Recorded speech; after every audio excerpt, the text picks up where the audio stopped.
Hello children. Today we will start chapter 4 Rajput Age, in which we will learn about emergence of new king and kingdom.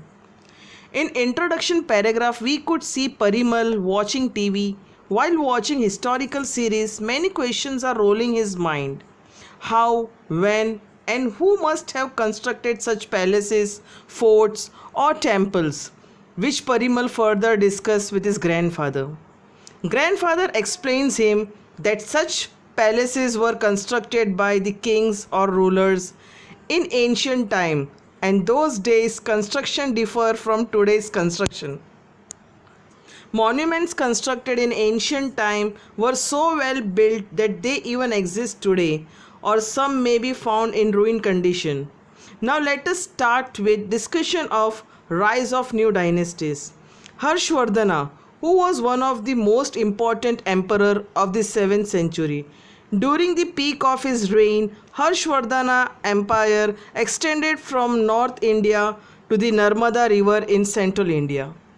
But he was defeated by Pulkeshi II, a South Indian ruler. After his death by 7th century, many big landlords were acknowledged by existing king as their subordinates.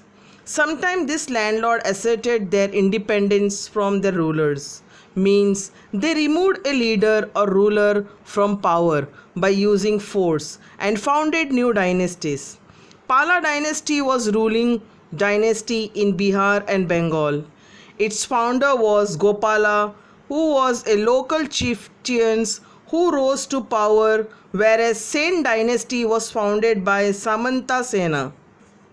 The Chauhan dynasty ruled Shakhambari region.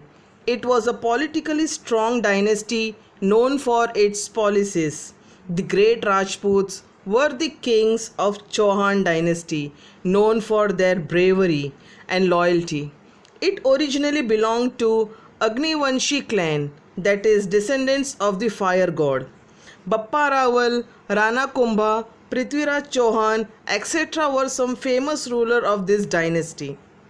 Chand Bardai, a famous poet, has written about Prithviraj Chauhan's bravery and pride in his epic Prithviraj Raso. Even Chedi dynasty ruled over Jabalpur in same era. In the medieval era, we can find after Rajput dynasties, Solanki ruled over Anilwada, Patan. Such many rulers and dynasties came up during this era. So children, we wrap up here today and in next part shall discuss about South India. Till then, bye, take care.